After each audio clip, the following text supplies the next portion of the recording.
Hello everyone, welcome to my YouTube channel Alex coaching classes. तो बच्चों, आज हम लोग पढ़ने वाले हैं ज्योग्राफी का चैप्टर 1।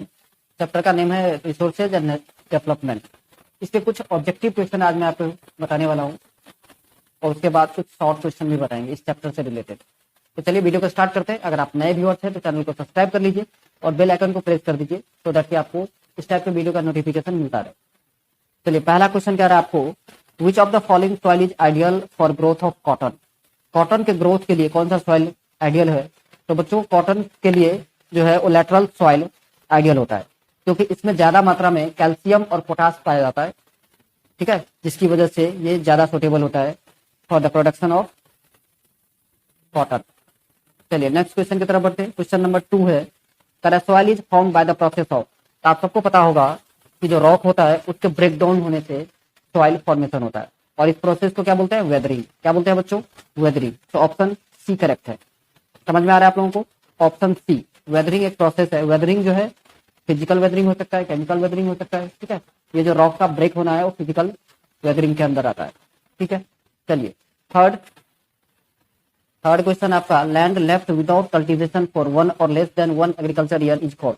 अब देखिए, कभी कभी क्या होता है कि लैंड को कुछ दिनों के लिए छोड़ दिया जाता है, उसमें कुछ कोई भी क्रॉप नहीं लगाया जाता है, सो दैट कि उसका जो फर्टिलिटी लॉस हुआ है वो बाय नेचुरल प्रोसेस के द्वारा वो रिकैप हो जाए।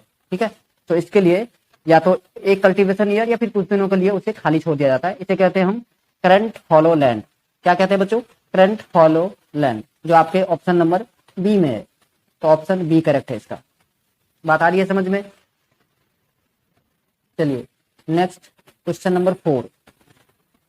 क्वेश्चन नंबर 4 है आपका, there is enough for everybody's need but not for anybody's greed, who said this. तो ये स्टेटमेंट महात्मा गांधी जी ने चाहता कि इस इन्वायरमेंट में जितना भी चीज अवेलेबल है वो सबके जरूरत के लिए सफिशियंट है, बट हमारा जो ग्रीडी और सेल्फिश है, हर एक इंसान का इंडिविजुअल का ग्रीडी और सेल्फिश जो बिहेवियर है, जिसकी वजह से हम क्या कर रहे हैं, नेचुरल को अलग कर रहे हैं, उसको क्षति पहुंचा रहे हैं। ठीक है, मॉडर्न टेक्नोलॉजी यूज करके। तो ये किनका कहना था? मोहनदास करमचंद गांधी, एम के गांधी ऑप्शन में गिवन है। तो ऑप्शन सी करेक्ट है। चलिए next, resources which are survive and their quantity and quality have been determined by utilization are known as. इसको बोलते हैं हम लोग पोटेंशियल रिसोर्सेज। क्या बच्चों? पोटेंशियल रिसोर्स एक ऐसा रिसोर्सेज। क्वेश्चन नंबर 5 है, resources which are survive and their quantity and quality have been determined for utilization are known as. इसको बोलते हैं बच्चों डेवलप्ड रिसोर्सेज। क्या? Developed resource. Option C correct है। चलिए next, which one of the following statement is correct as regard to international resources. International resources क्या होता है? तो सारे रिसोर्सेज जिसे इंटरनेशनल इंस्टीट्यूशन, इंटरनेशनल बॉडी द्वारा रेगुलेट किया जाता है, उसे हम कहते हैं इंटरनेशनल रिसोर्सेज। तो आपका ऑप्शन ए सही है। यहाँ पर कौन सा ऑप्शन सही है बच्चों? Option A. बात आ रही है समझ में? चलिए नेक्स्ट क्वेश्चन है, क्वेश्चन नंबर 7 है। क्वेश्चन नंबर 7 है आपका, the first international earth summit was held in. तो बच्चों, फर्स्ट अर्थ समिट जो था वो 1992 में ब्राजील के रियो डे जेनेरियो में हुआ था, जहाँ पे हंड्रेड्स ऑफ स्टेट हेड जो थे वो इकट्ठा हुए थे और ये जो इन्वायरमेंटल प्रॉब्लम था उस पर डिस्कशन हुआ था। ठीक है, तो ऑप्शन डी करेक्ट है। कौन सा? ऑप्शन डी, ये रहा आपका। चलिए नेक्स्ट आगे बढ़ते हैं। नेक्स्ट है question number 8, the most wide spread relief feature of India is. सबसे ज्यादा रिलीफ फीचर ऑफ इंडिया क्या है? तो प्लेन है बच्चों। क्या है? प्लेन। इंडिया में 42.2% प्लेन है।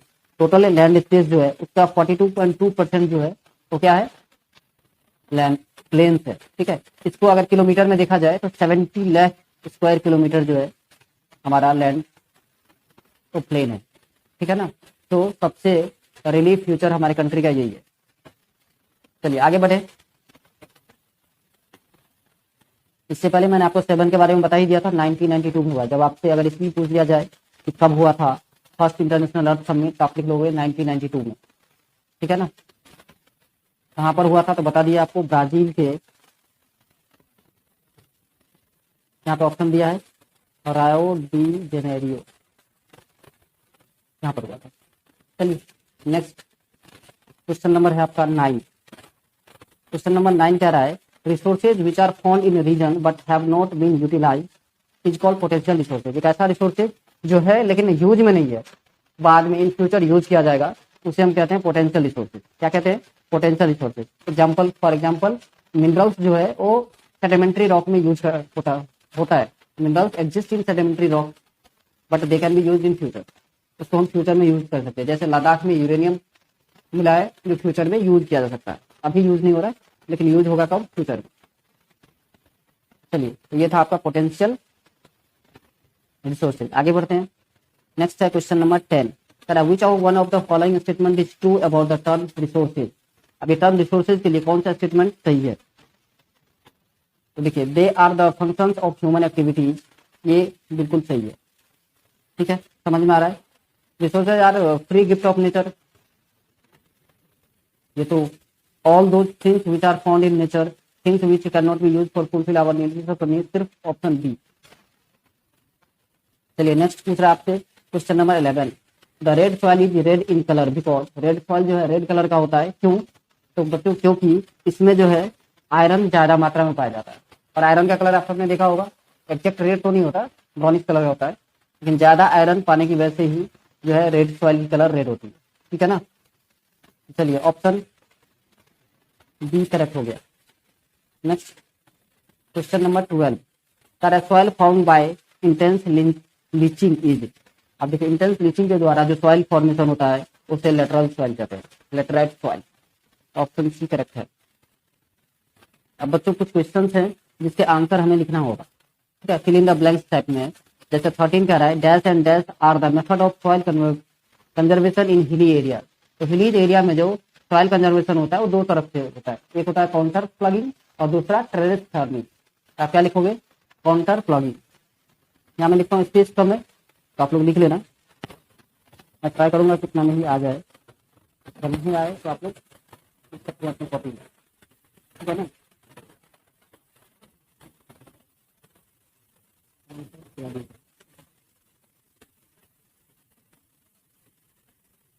दूसरा टेरेस फार्मिंग,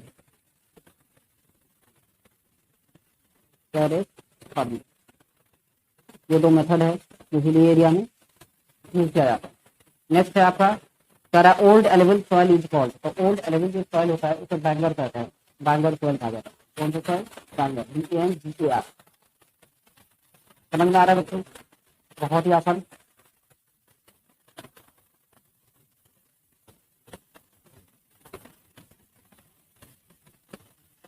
चलिए, next dash is the method of grown road of trees in arid region. Arid region में कौन सा होता है? तो उससे बोलते हैं हम लोग शेल्टर बेल्ट। शेल्टर बेल्ट एक मेथड होता है जिसे हम क्या करते हैं? ट्रीज को रो में, ठीक है, ग्रो करते हैं। इसे क्या लिखोगे आप?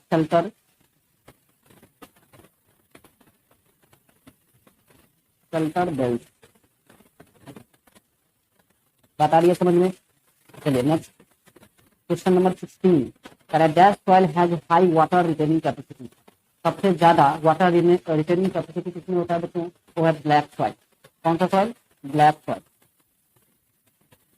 तो आपको यहाँ पर ब्लैक लिख दो। चलिए, next land consisting of many gullies and ravines are called. तो गैलीज और रेवेंस जिसमें होता है उसे हम बैड लैंड कहते हैं। क्या कहते हैं? Bad land.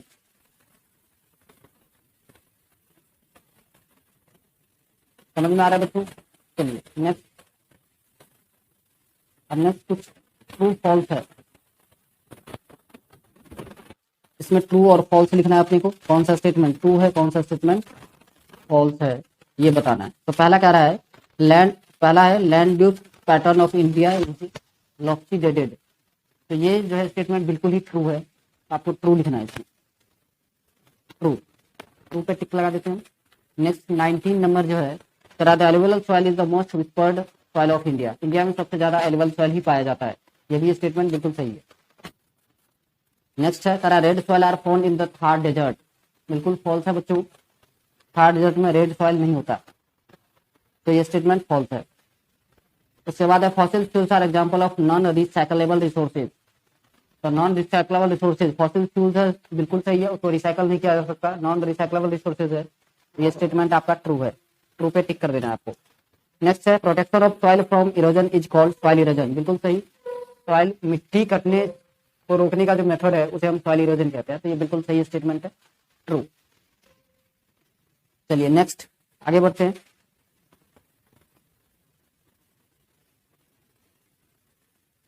Twenty 23 number question है आपका, solar energy an example of non recyclable resources. Solar energy ये फॉल्स है बच्चों, नॉन रिसाइकलेबल नहीं, ये तो रिसाइकल हो सकता है, ये तो कभी खत्म ही नहीं हो सकता, तो ये फॉल्स है स्टेटमेंट आपका, ठीक है।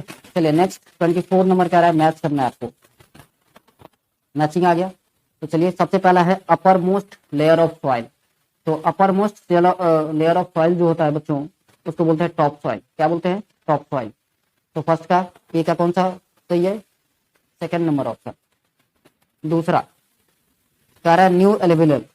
न्यू एलुवियल जो होता है उसे खादर कहते हैं। क्या कहते हैं? खादर। तो बी के लिए फोर्थ ऑप्शन सही है। थर्ड है रेगुर सॉइल। रेगुर सॉइल जो होता है बच्चों, रेगुर सॉइल ब्लैक सॉइल को ही कहा जाता है।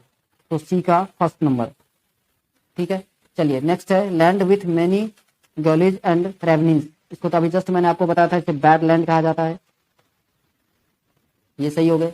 उसके बाद लास्ट एक ही बच गया आपको, आपके पास सारा लैंड डिग्रेडेशन ओवर ग्रेजिंग। जब ज्यादा ग्रेजिंग होता है एनिमल्स के द्वारा तो क्या होता है? लैंड डिग्रेडेशन हो जाता है, ठीक है।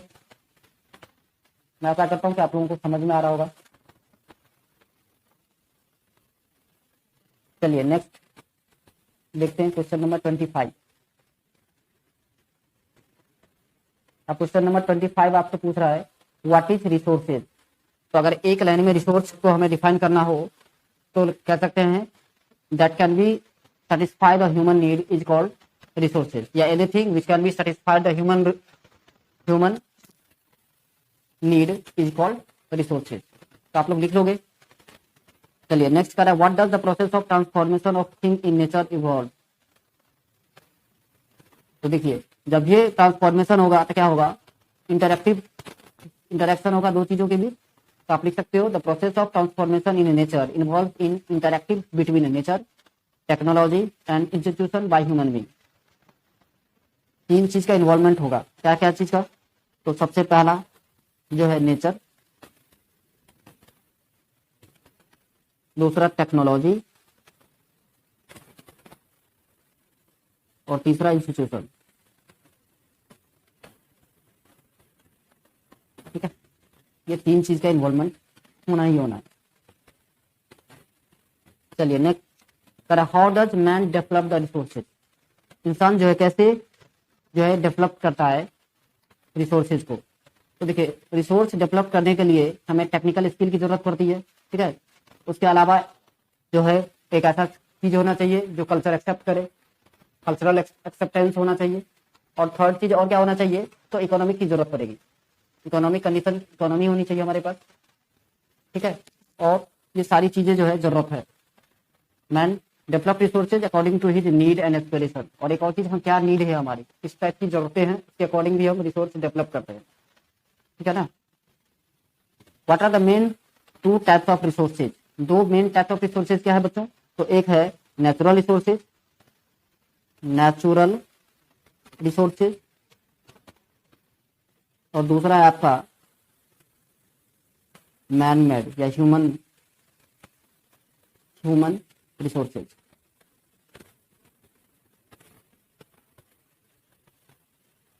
ठीक है। ये दो चीजें। चलिए नेक्स्ट आपको कह रहा है classify resources on the basis of origin along with example. तो देखिए basis of origin resources can be divided into, एक होता है बायोटिक, एक होता है अबायोटिक। अबायोटिक में आपका आता है रॉक्स एंड मेटल्स, ये सब क्या है? अबायोटिक है, ठीक है। और बायोटिक में आता है जो लिविंग थिंग्स होते हैं जैसे फ्लोरा एंड फंगा, ये जो है बायोटिक है, ठीक है। चलिए next classify resources on the basis of adjustability.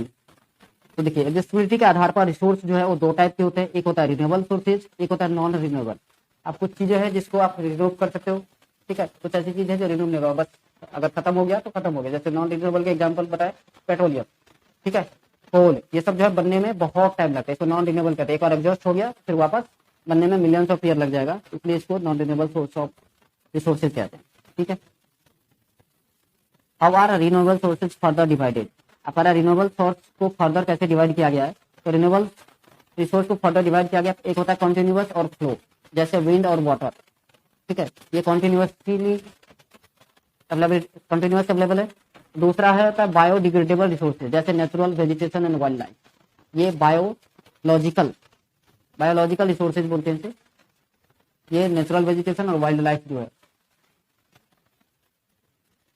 ये प्लांट जो आप देख रहे हैं, जंगल जो देख रहे हैं, ये भी रहेगा, इसे हम वापस बना सकते हैं, वापस लगा सकते हैं प्लांट। नेक्स्ट क्वेश्चन है आपका, how are the renewable sources further divided.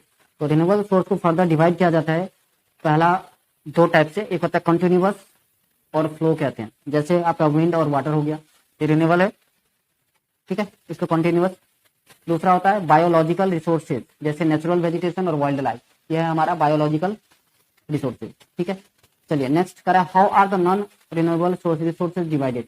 तो नॉन रिन्यूएबल रिसोर्सेज को डिवाइड किया जाता है दो टाइप से, एक होता है रिसाइकलेबल, जिसको हम रिसाइकल कर सकते हैं जैसे मेटल्स है, और दूसरा होता है नॉन रिसाइकलेबल, जिसको हम रिसाइकल ही भी नहीं कर सकते, जैसे फॉसिल फ्यूल। अभी जस्ट कुछ देर पहले मैंने आपको बताया था कोल पेट्रोलियम के बारे में। ठीक है, चलिए आगे बढ़ते हैं। नेक्स्ट है हमारा question number 33, what are the resources classified on the basis of ownership. तो ओनरशिप के आधार पर जो रिसोर्सेज होता है बच्चों, उसको डिवाइड किया जा सकता है। पहला जो होगा इंडिविजुअल, किसी इंडिविजुअल पर्सन का वो अगर है, किसी उसका ओनरशिप एक बंदा हो सकता है।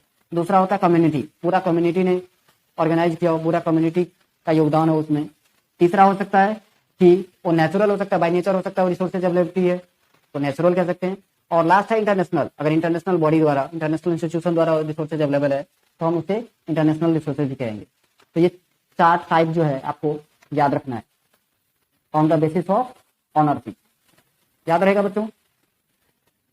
चलिए नेक्स्ट करा, name any two community on resources. अब कम्युनिटी ऑन रिसोर्सेज जो है आप लोगों को क्या मिल जाएगा, तो देखिए गांव की बात करें, गांव में आपने देखा होगा एक होता है कम्युनिटी भवन होता है, आप सबने सुना होगा, तो सब कम्युनिटी एक खास कम्युनिटी द्वारा बनाया जाता है, जो कुछ भी काम होगा तो वहां पे जाकर काम करेंगे। या फिर गाँव में चले जाओ आप, ठीक है, तो ग्रेजिंग ग्राउंड होगा, ये हर एक कम्युनिटी के द्वारा तस्वीर छोड़ा गया कि वहाँ हमारे बच्चे खेलेंगे। ठीक है, इस टाइप का जो है आपको दिख जाएगा। कौन कौन बच्चा था, फिर आप टेम्पल देख सकते हैं, मंदिर जो है कम्युनिटी जो है आराध्य देवता उनको मानते हैं और अपनी भगवान को, और उसको उनकी वो मंदिर बना देते हैं। चलिए नेक्स्ट है क्वेश्चन नंबर 35। क्वेश्चन नंबर 35 कह रहा है, to what distance do the terrestrial water of India extend. तो देखिए, तो टेरेस्ट्रियल वाटर जो है इंडिया में 12 नेचुरल माइल्स, अगर किलोमीटर में बताएं तो 22 kilometre from the coast, coastal area से 22.2 किलोमीटर तक जो है एक्सटेंड किया गया है। ठीक है, चलिए नेक्स्ट आपसे पूछ रहा है व्हाट इज इंटरनेशनल रिसोर्सेज। मैंने आपको जस्ट ऑप्शन में बताया था, एक ऐसा रिसोर्सेज जिसको इंटरनेशनल बॉडी ऑर्गेनाइज करता है, रेगुलेट करता है, उसे हम बोलते हैं international resources. The resources which regulated by international institution are called international resources. Next है आपका, what is the importance of resources. तो रिसोर्सेज का इंपोर्टेंस क्या है बच्चों, इंपोर्टेंट ये है कि वो क्या करता है आपको, कि मेंटेन करता है लाइफ को। ठीक है, रिसोर्सेज को हम यूज करते हैं अपनी नीड को पूरा करने के लिए। ठीक है, अपनी सर्वाइवल को बनाए रखने के लिए, अपने सर्वाइवल के लिए हम उसे यूज करते हैं। ठीक है ना। नेक्स्ट है, which is special feature of sustainable development. Sustainable development का स्पेशल फीचर क्या होता है, तो development should take place without damage the environment. Sustainable development एक ऐसा डेवलपमेंट जिसमें नेचर को कोई हार्म ना हो, उसे बिना क्षति पहुंचाए अगर हम डेवलपमेंट कर सकते हैं तो उसे हम सस्टेनेबल डेवलपमेंट कहते हैं। और इसका मेन फीचर ये होता है कि उससे नेचर को कोई हार्म नहीं, कोई क्षति नहीं पहुंचता। नेक्स्ट है, what is the full form of UNCED। क्या UNCED, इसका फुल फॉर्म होता है United nation conference on environment and development. एक और बार फिर से देखिए, आपको लिखना है United nation conference on environment and development. चलिए नेक्स्ट है, what is resource planning. Resource planning क्या होता है, तो जुडिशियस यूज ऑफ रिसोर्सेज, सावधानी पूर्वक रिसोर्स का यूज करना जो है वही कहलाता है हमारा रिसोर्स प्लानिंग। ठीक है ना। चलिए नेक्स्ट क्वेश्चन नंबर 41 कह रहा है absence of which two component can hinder development of an area. क्या दो चीज, ऐसा क्या चीज है? तो corresponding change in technology and institutional development are the two main component can hinder development of any area.